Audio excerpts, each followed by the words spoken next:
This week, Automotive News brought us two topics. 2025 BMW M4 GT3 EVO getting a refresh and some of the quality updates for racing apparently. Also 2025 Porsche 911 Carrera GTS or 992 generation getting a facelift, new engine, new powertrain, or as Porsche calling it, hybrid powertrain, and more important, a electric powered turbocharger. Starting with the Porsche, this is somewhat the biggest update since 1990s, whereas the Porsche moved from air-cooled engines to the water cooling. The 2025 Porsche 911 Carrera GTS T-Hybride includes following: newly developed 3.6-liter engine, which should accelerate 911 from 0 to 60 in under 2.9 seconds, which is faster by 0.3 seconds from previous generation. Another one is new but old 8-speed dual clutch automatic transmission with, quote, an integrated permanently excited synchronous motor is part of the powertrain on the 911 Carrera GTS. It supplements the power of the Boxer engine at idle with up to 110 pound-feet of torque and develops up to 40 kilowatt. Having the transmission to produce some power, it's huge. For the reason of we usually lose some power or horsepower that delivered from the engine to the transmission, then to the shaft, and then to the differential, and eventually to the wheels. There's going to be a couple percent of power loss, but the biggest and most interesting, at least on my opinion, it's electrically driven turbocharger. Porsche baked the electric motor in between the compressor wheel and the turbine wheel, which is kind of insane. That technology on its own will greatly improve the performance of the car, and they did achieve a greater numbers in comparison to previous generation, where we seen less turbo lag, more responsive acceleration or the throttle response, as well as general performance is greatly improved. Another interesting point is the motor inside of the turbine. It also used as generator, which is quite crazy how it can develop the power, like regenerating the power and deliver it back or charging the batteries, which is wow. This particular feature is not really meant to recharge the batteries, but more like a compensate for lack of wastegate. So, as some of you know, the previous generation of the Boxer motors have two turbochargers. The particular one, or the newer, will only have one turbine or turbo, and it will not feature the wastegate. And the wastegate is basically there for recirculating the exhaust gases and building up the boost, and then kind of opening the wastegate and getting that turbo to spin in like in the moments that you need. And if you don't need to spin the turbo, the wastegate will open and kind of circulate the gas or the exhaust gas through and will not make the turbine to melt, because if it continuously going to be open, the speed or the rotating speed of the turbine will exceed the limit and it will basically burn.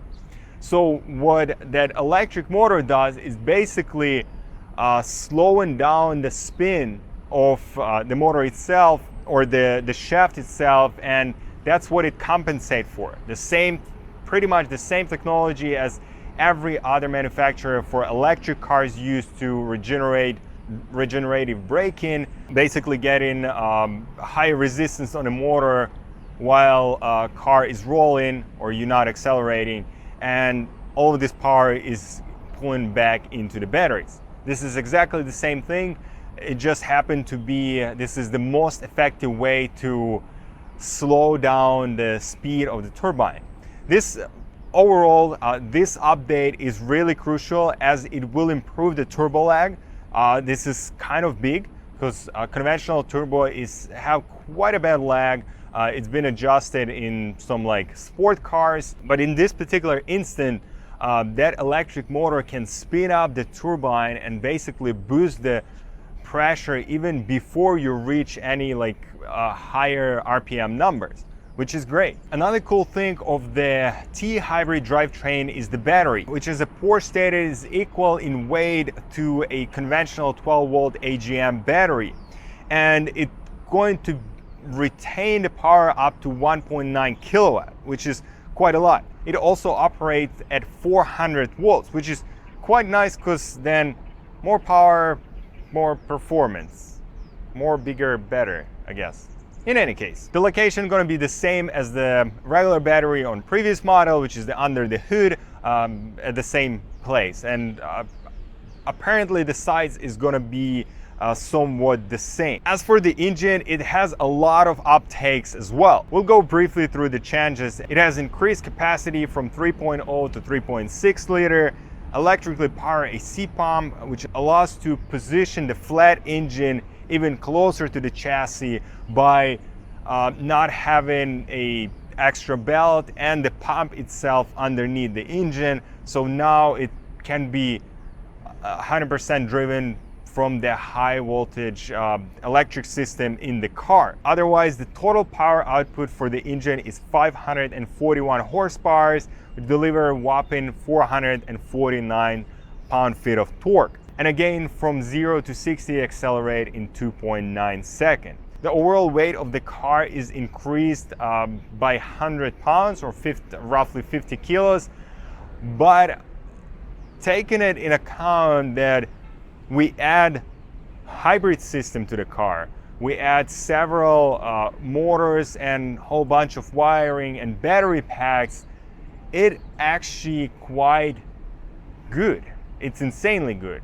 Plus we gain more speed or faster acceleration, better performance, or like in general. So this is great trade-off.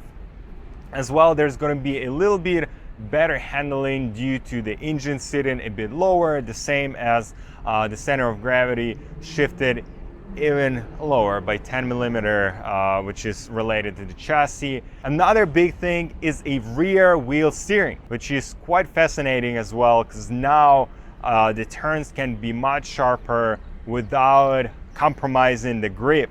As well as the tire, basically the car will not tire or chew through the tire as fast as it used to, because the rear wheels will not be dragging or sliding kind of and resisting the road as much as they now going to be kind of turning, apparently, right? There are quite more updates, but I just gonna ran through the exterior and interior updates. The most important one is matrix LED headlights, new tail light design, revised bumpers with vertical slats. Those are specifically to improve the aerodynamics, as well as the rear wing was a little bit adjusted. Also, the car received new exhaust system, as well as the tailpipes now closer together and more toward the center instead of being apart on the sides, which looks pretty aggressive and pretty cool. They're also refreshed for the new rims, new colors, interior, pretty much as you would imagine from GTS. A lot of components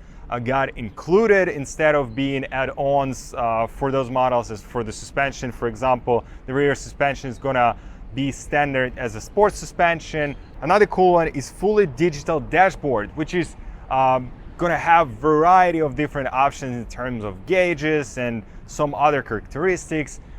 You can modify it as you want, and this is huge plus, because Porsche known for its sticking for, I don't know, for its being more toward like keeping that original look style-ish.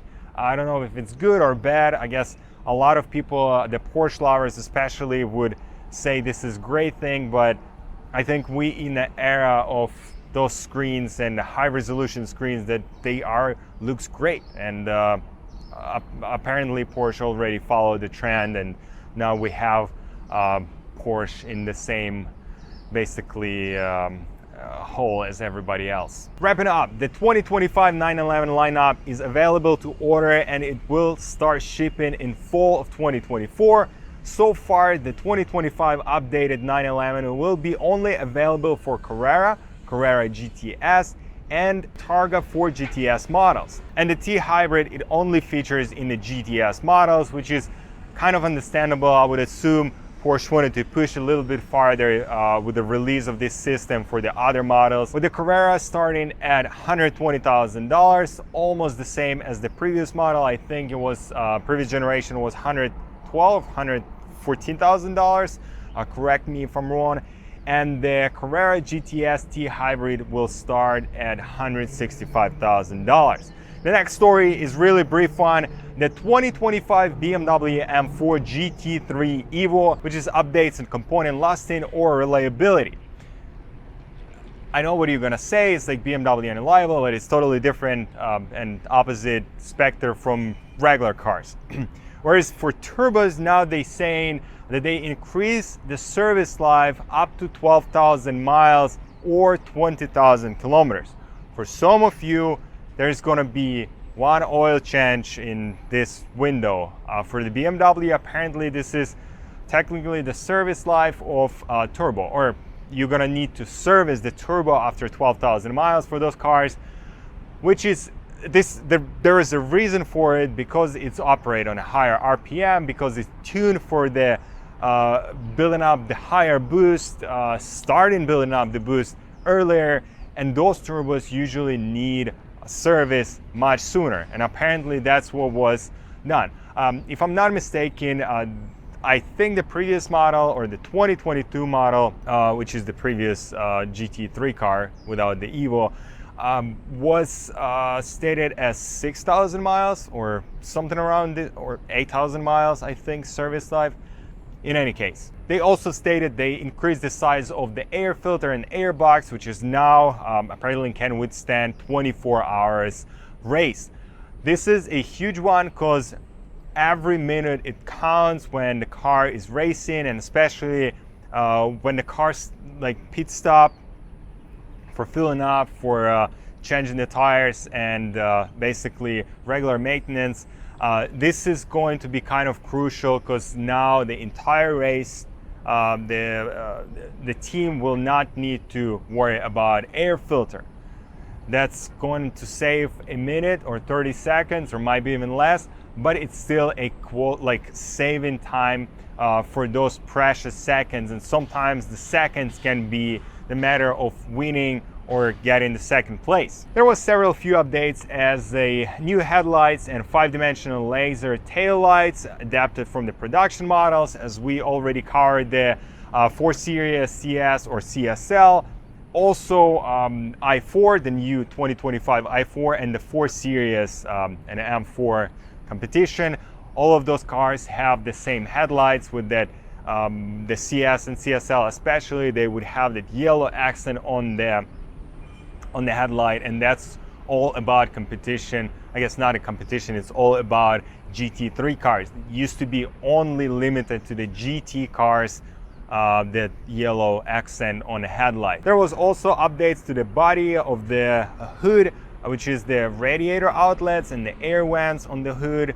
The side mirrors also was reduced to decrease the air drag, and the new adjustability for the rear wings. All of those directly correlate to the aerodynamics. Basically, car have better air breathability and less air drag while it's getting on the higher speeds. The chassis wasn't left behind either. The new kinematic, as well as the new roll bar system for the front and the rear axles for better stability and the longer lasting tires. Increased diameter of the rear brakes rotors for the better heat dissipation, and the new rear differential for better and faster adjustability.